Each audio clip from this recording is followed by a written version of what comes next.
வாழ்க வையகம், வாழ்க வையகம், வாழ்க வளமுடன். குருவே துணை. அன்பர்கள் அனைவருக்கும் பணிவான வணக்கம். இன்றைய தலைப்பு தெரிந்ததில் தெரியாதது. யூரினரி ப்ராப்ளம், சிறுநீர் பிரச்சனை. தலைப்பிற்கு போவதற்கு முன்பு அன்பர்கள் அனைவருக்கும் சுதந்திர தின வாழ்த்துக்கள். இன்றைய தினத்திலே இதை ஷேர் செய்வதிலே நான் பெரிதும் மகிழ்ச்சி அடைகின்றேன். ஓகே, இந்த பதிவு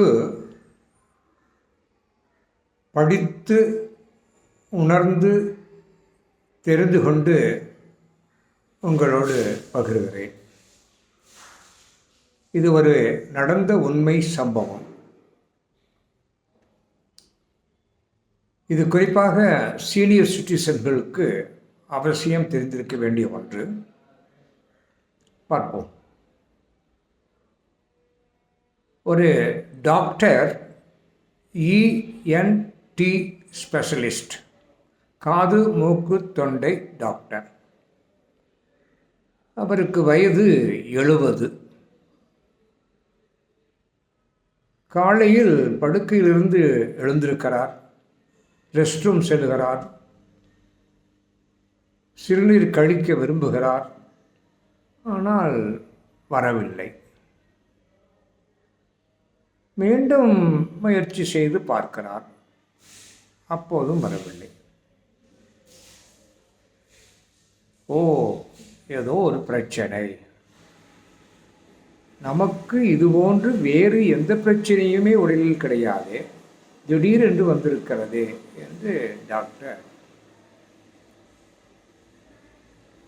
அவர் ஒரு சிறுநீரக ஸ்பெஷலிஸ்ட் நண்பர் ஒருவருக்கு ஃபோன் பண்ணுகிறார். அப்படியா, ஓகே, நான் வெளியில் இருக்கிறேன், அங்கு வருவதற்கு ஒரு 2 மணி நேரம் ஆகும், அதை பொறுத்து கொள்ள முடியுமா என்று கேட்கிறார். முயற்சி பண்ணுகிறேன் என்று சொன்னவர், அவர் தன்னுடைய அடிவயிறு ஒரு அழுத்தத்தோடு இருப்பதை உணர்கிறார். கனமாக இருப்பதை உணர்கிறார். ஒரு இடத்தில் உட்கார முடியவில்லை, நிற்கவும் முடியவில்லை. இந்த நிலையில் தன்னுடைய இன்னொரு மருத்துவர் நண்பர், அவர் பெண் மருத்துவர், குழந்தைகளுக்கு பார்க்கக்கூடியவர், அவருக்கு ஃபோன் பண்ணி சொல்லுகிறார்.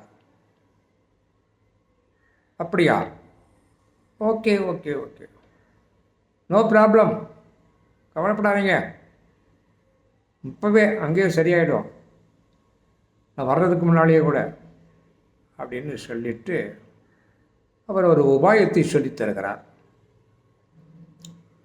இந்த நாம் சின்ன பிள்ளையில் இல்லாட்டி அந்த குமர பருவத்தில் இப்போ கூட அந்த மாமரத்தில் பழமோ காயோ இருக்கும், அதை பறிக்கலாம்னு சொல்லிட்டு கையை மேலே தூக்குவோம், ஆனால் அது எட்டாது. அப்போ என்ன பண்ணுவோம், தவ்வி தவ்வி ஒரு தாவுதல் மேலே, இந்த கையில் பிடிச்சிடலாமா அந்த கையில் பிடிச்சிடலாமா அப்படின்னு தவ்வி தவ்வி பார்த்துக்கிட்டு இருப்போம்.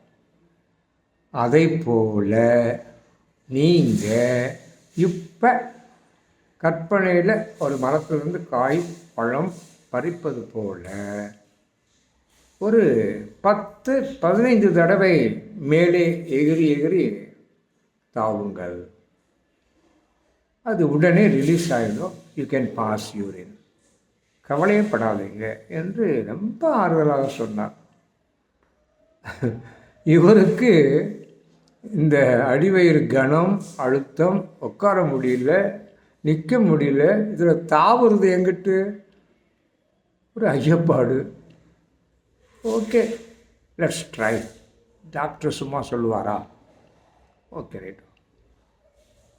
இந்த கையில் அந்த மேலே அப்படின்னு தாய் பிடிக்கிறாரு, அது அந்த பக்கம் போகுது. அப்புறம் இதில் போய் இந்த கையில் பிடிக்கிறாரு. He couldn't able to catch it. ஒரு 3 தடவை 4 தடவை தாவி இருப்பார். He starts to feel bathroom போகணும் போல இருக்குது அப்படின்னு ஃபீல் பண்ணிட்டார்.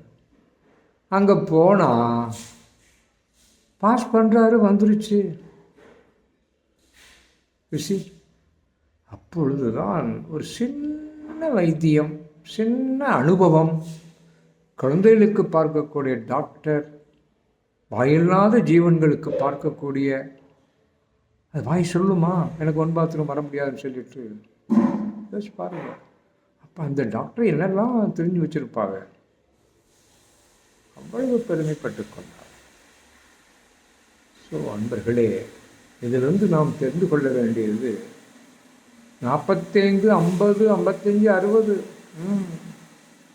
சீனியர் சிட்டிசன்ஸு 58, 60 அப்படின்லாம் கணக்கு இல்லை. 40 வயதிலேயே நாம் சில யோகா பயிற்சிகளை செய்து கொண்டால் இது போன்ற நிலையே வராது. அப்படியும் கற்றுக்கொள்ளவில்லையா, தயவு செய்து இந்த மாதிரி வாழ்க்கையில் அனுபவப்பட்ட, கேள்விப்பட்ட இந்த மாதிரி விஷயங்களை தேக்கி வைத்துக் கொள்ளுங்கள். மற்றவர்களுக்கு இதை சொல்லுங்கள். இப்போ எனக்கு ஞாபகம் வருது, ஒரு 25 ஆண்டுகளுக்கு முன்பு என் நண்பர் ஒருவர், பாண்டியன் என்பவர், திருப்பதிக்கு ஃபேமிலியோடு போகிறாரு. எல்லாம் சுற்றி பார்த்துட்டு கீழே இறங்குறாரு. இதே பிரச்சனை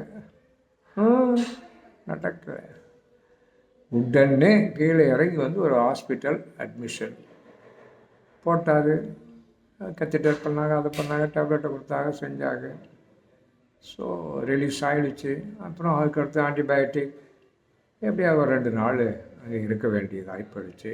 அப்புறம் அதற்கடுத்து கிளம்பி வர்றாரு. இப்போ நினைக்கிறேன், இந்த அனுபவம் அப்போதே கிடைத்திருந்தால் ஏப்பா அப்படின்னு இங்கேருந்து ஃபோன் பண்ணியிருக்கலாம்.